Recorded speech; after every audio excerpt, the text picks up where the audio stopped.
Hi everyone, welcome back to another video. Please like and subscribe if you catch my vibe. The thumbs up, even though I've just done a thumbs down, a thumbs up, but oh my god. I recorded 3 minutes of this and then had to delete it because I was being the silliest goose of all time, to the point that it was like, stop, just stop.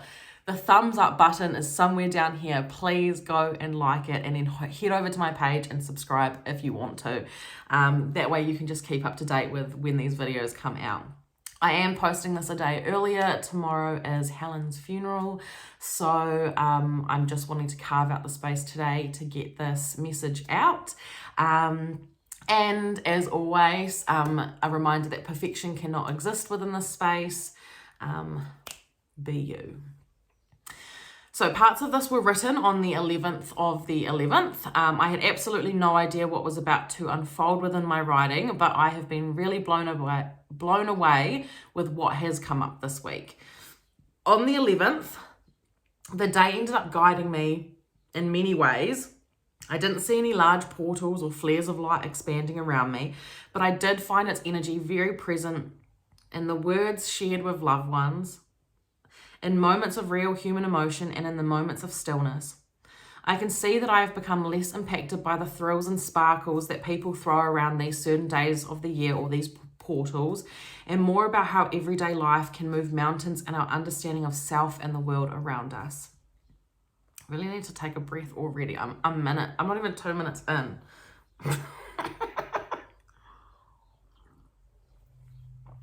Okay.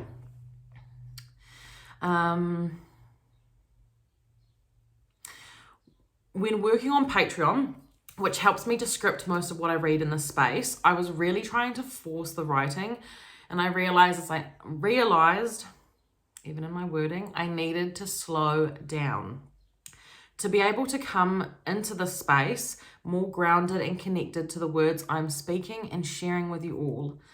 This is really important to me in terms of showing up here as authentically as possible. The last week has felt very emotional or simply very numbing, and avoidance is the first energy that I'd like to speak into this week. So I went through a phase over the last week of not wanting to contact anyone, not wanting to reply. I've honestly been at a loss for words, which you all know by now is very unlike me. So I could feel that this 11/11 energy was affecting me. I just wasn't expecting it in this way. This feeling really just amplified disconnect from others, and in a time where it seems that so many people are coming together for the need of peace, under it all, it appears that many are actually burnt out and overwhelmed. I was very confused because the cards I pulled for this week were very similar to the energy I felt last week. And of course, ego stepped in very quickly. I wanted to reshuffle the cards because I felt like what I am sharing or have been sharing is becoming quite repetitive.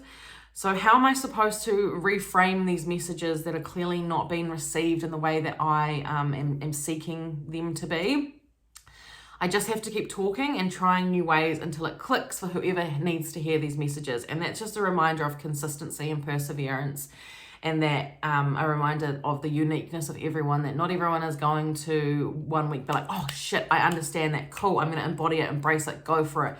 It might take people a few months before a certain message even really starts to fully integrate within the body and integrate with how you take action and respond and react and all of that. So I'll just keep going.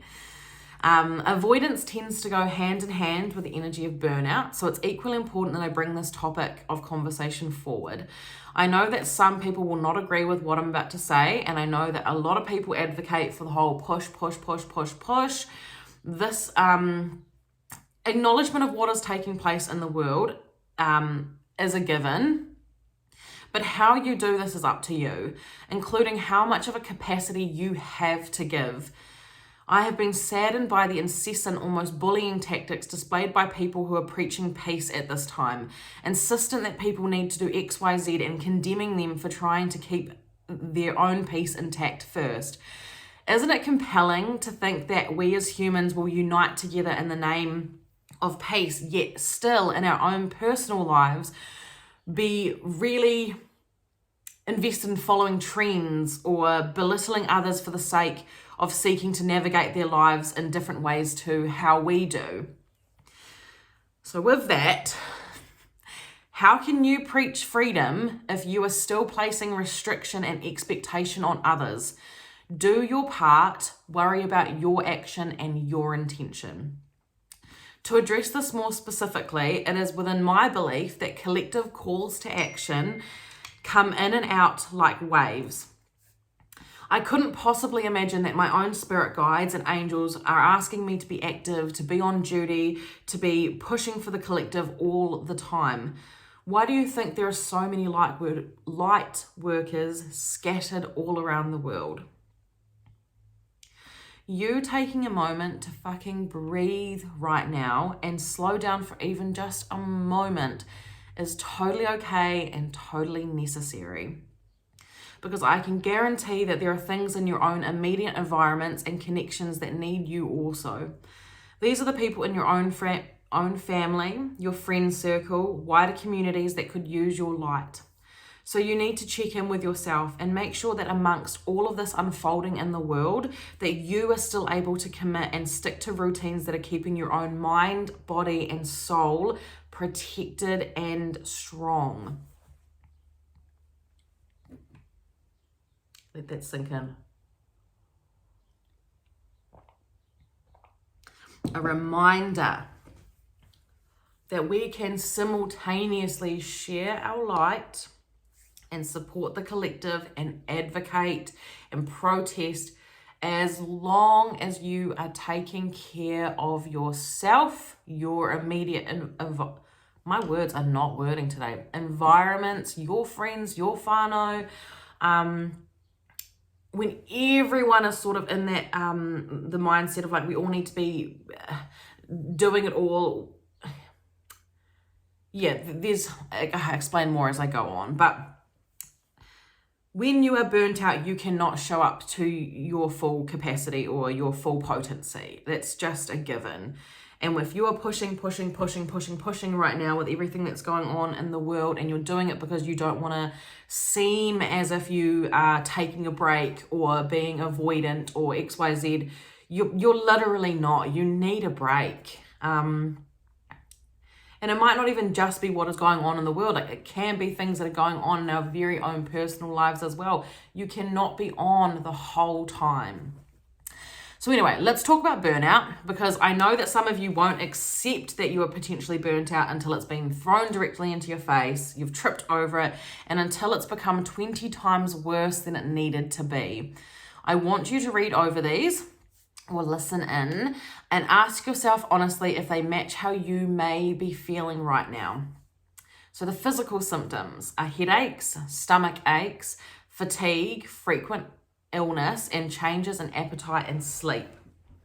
The emotional symptoms are helplessness, cynicism, sense of failure or self-doubt, decreased satisfaction, feeling detached or alone in the world, and a loss of motivation.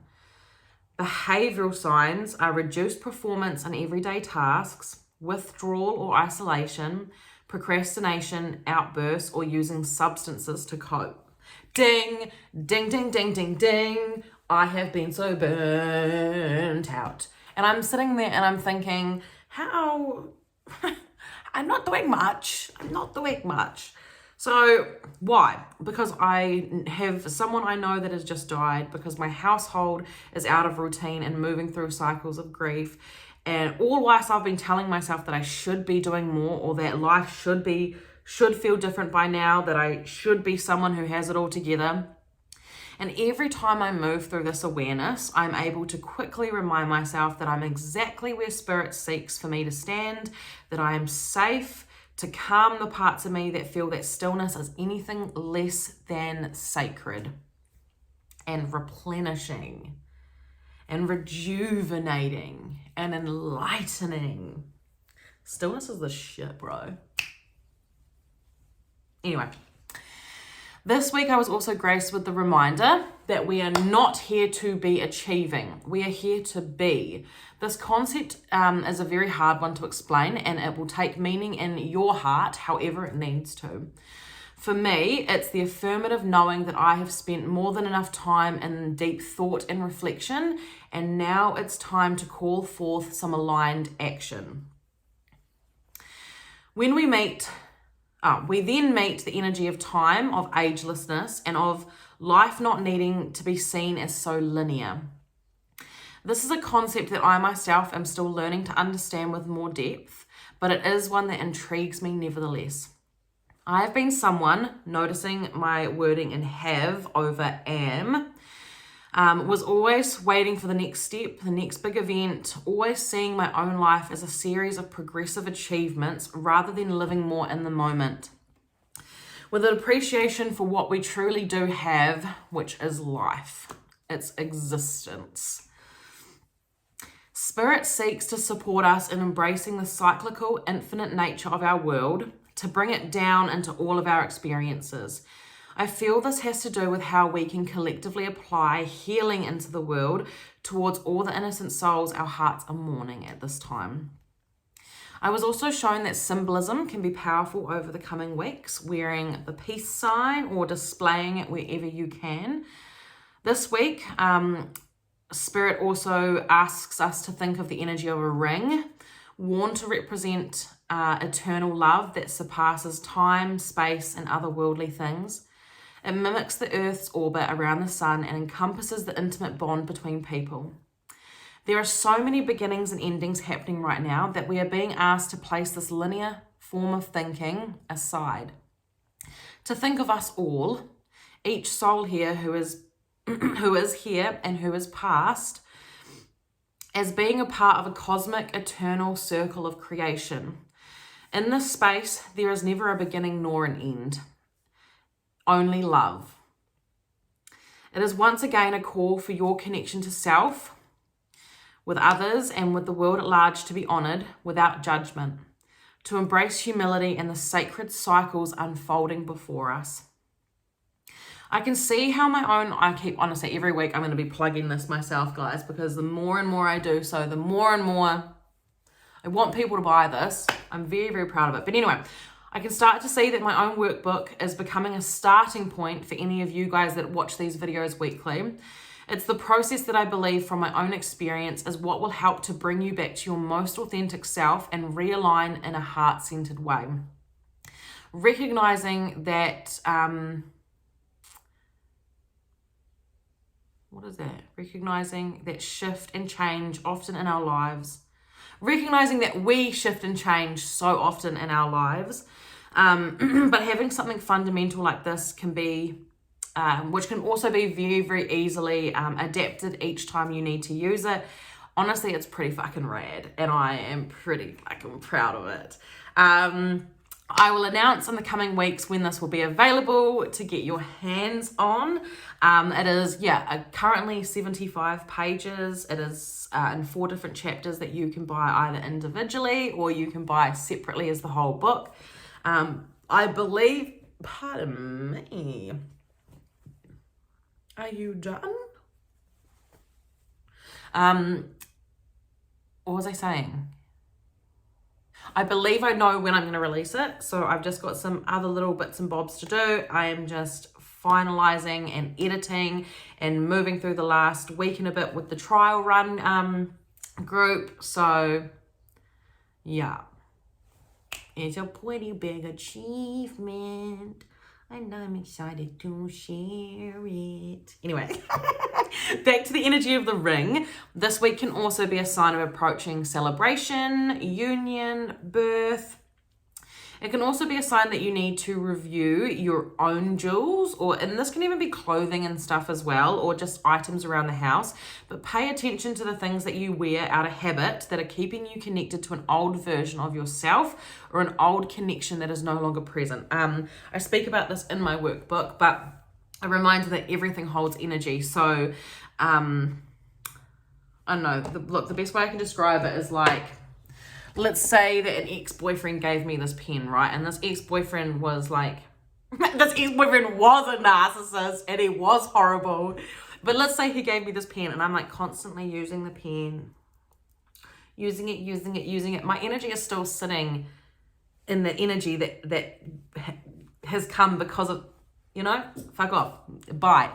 See ya. Don't watch it anymore. So get rid of stuff. Declutter. Get rid of stuff. Remove things that it's the junk. Honestly, guys, every single one of you guys that are watching this will have a junk drawer somewhere. Go and look at it this week. Clear it out. Anyway, I believe the topic of the eternal is becoming present this week because it asks us that we embrace it as we move through these challenging times. The eternal isn't bound by roles and responsibilities, and it often seeks to go beyond what others would say is possible. The eternal energy wants to be embraced, expressed, and shared so that it can take hold and ground for the land of the free. This is clearly an energy that can be of great support right now. And Spirit seeks to remind us, though, that when we are burnt out, when our appetite for life isn't satiated, we seek the substance elsewhere. When the truest form of satisfaction always comes from within. I've been seeing this playing out in lives around me as well. When things like loneliness come up, or when I think loneliness is a really, really present one. We often will ignore our own boundaries or our own needs and the things that we have been working towards because it's like we just want to override that energy with like, well, I'm lonely, let me bring someone else in. When that's normally a call for you to connect in with yourself deeper, to, I'm gonna take a sip. Leo. Name and character energy. Also, do you guys want to see my... What if I just dropped all my sea monkeys on my laptop right now? I would be livid. I don't know if you can see them. Can you see them floating around? They're so cute. They grow so fast. I'll give you my best representation of what they look like. Okay, are you ready?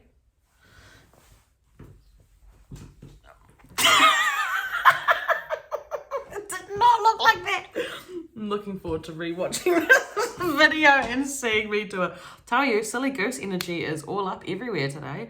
Anywho, okay.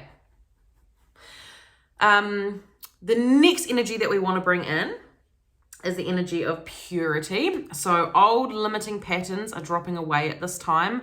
Reoccurring challenges are releasing. So this time is a time for redemption, forgiveness, and of holy healing. We also bring in the energy of success. We need to celebrate it and breathe into it all, no matter how small or seemingly insignificant. This is an excellent time to make contracts, to sign contracts, make commitments, and to make deals. Use your discernment again though, guys, with this. There will be times where we'll have offers pop up and we're like, oh shit, yes, ready to pounce, but use your discernment because other opportunities will come. Make sure that you say yes to the ones that are really aligned for you. For some of you guys, you will still be traversing the void. I am here with you, so please know that you are not alone. When you are in the middle of it, it can be comforting and intimidating, freeing and daunting. But again, we are reminded that this is where faith can be deeply experienced. In this space where you have no idea what is to come, you are called to surrender to the mystery, to hand over your control and trust that just because you can't see what's happening, it doesn't mean that beautiful experiences aren't already in motion. This energy tends to arrive at the end of a chapter or life phase. So much like the weeks prior, there will be many people who are still navigating the energies of death and rebirth, of leadership and reunion. And in saying this, and you hearing this, may it support you in recognizing where you maybe need to slow down before the energy of burnout potentially reaches you. So, the whole point of this,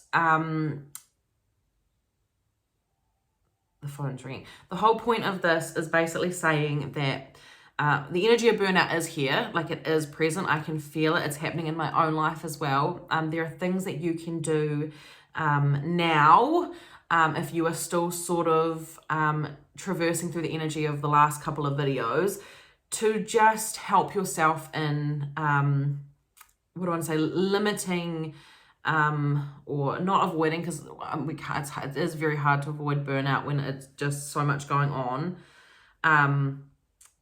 But if you're aware of it, you can start to help yourself, to help ease it, or to help ease yourself through it, or support yourself through it. Anywho, if you've been anything like me over the past week, then you should relate to these next messages of messages and words of support. It is said that the older the soul, the deeper the cave. It's not uncommon for star seeds and old souls to desire being in their own company. It is vital in keeping your energetic resources fuller. However, we must remember that we are not here to go about this life alone. We need all of the love, company, and support of others that we can get. Something I've experienced in my own journey offline is that we can connect with so many people yet feel more alone and isolated than ever.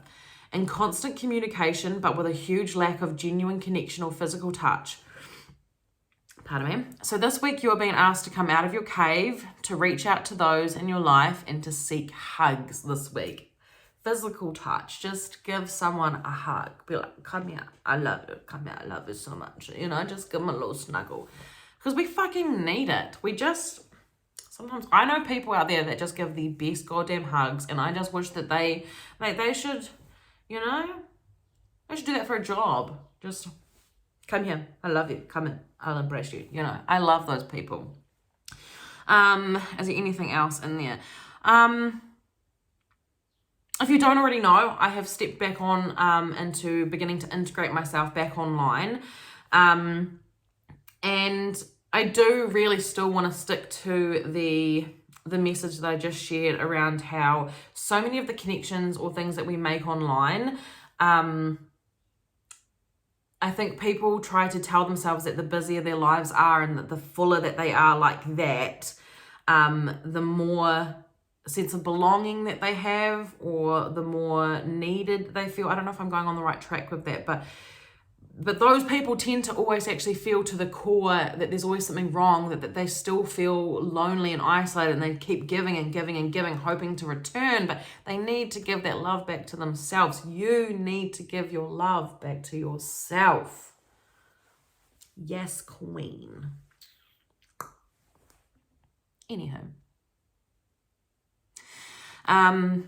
Anyhow, and for those who truly do need to remain in your cave a little longer, because there will be some of you, and I do not embrace the notion of force, you can just continue to embrace this energy in your own space, in your own time. But you can do things that still help to support you in coming out of that cave. For example, like if you're at home and your cave has become like your home and you're not really leaving, go to the woods, find the moss, find the mud, and this is where, that was the chair, I swear to God. It's not going to do it again now, is it? You will find, this is where you'll find your magic. So even if you are still in hibernation, you are still in deep reflection, go outside and let the magic of nature just help to rejuvenate, to support, to guide, to love upon you, you know. Keep watching the shadows shift, and be your own caretaker in this moment of stillness. So again, it just basically saying to just take care of yourself. Focus on you. Focus on what it is that your soul, your body, your mind is needing right now. And with this, I ask you to really assess who you have around you, who you are investing your time, energy, and love into. Does it match your vision for life? Big question mark. And does it feel good in the body? Big question mark. If it doesn't, let it go. Let it go. Let it go. Can't hold me back anymore. I don't care. I don't even know this song. The cold doesn't bother me anyway. Oh, I inhaled twice. Anyway, and although this is going to be another comment that will not be agreed upon by all, that is okay. Please give your eyes and your heart and your soul a rest from the online space if you do need to. I can feel many people are suffering headaches right now and picking up on energy that you just may not be capable of holding right now. So listen to your body, not what other people are telling you online. Listen to your own intuition and not the projections and opinions of others. If you're here listening to this, I know somewhat that you are leading with love. I trust that you are already doing what you can to be of support of others, to the collective, but again, I urge you to please not forget your own well-being also. The final message that I want to leave on has been inspired by a painting that my mum bought for Helen, which is The Birth of Venus. I was going to get it done and show you, but I can't be bothered now. But have a look. Search up The Birth of Venus by Botticelli. Hopefully I've said that right. I have been absolutely taken back by this image. And I felt it did have a message to share with us this week. And for me, like I said, I was like, I just saw it and I was like, I love this. You know, like there's so much beauty and there's messages in there and there's, you can see, magnifique. Go and check it out. But upon further reading into the meaning of this painting, it is said that the birth of Venus represents the concept that love is the driving force of nature. Another concept taken from a different perspective was that it reflects a rebirth from the sea, using water to cleanse and rejuvenate. So, that is it for this week, team. That is all I've got written down. I hope you guys are doing well. I am going to go and do some washing and clean our space just because I get to do that and it makes me feel better. We are back at the gym this afternoon. Haven't been in a few days because our key tags were not working, but very excited to get into it. Yeah. I'm feeling good. I'm feeling good right now. I always feel good after I come and do a video. Anywho, everything that you possibly could need will be found in the description box below. Yeah, I'll see you guys next week. Don't know what it'll be about. Anyway, I love you all. Take care. Bye.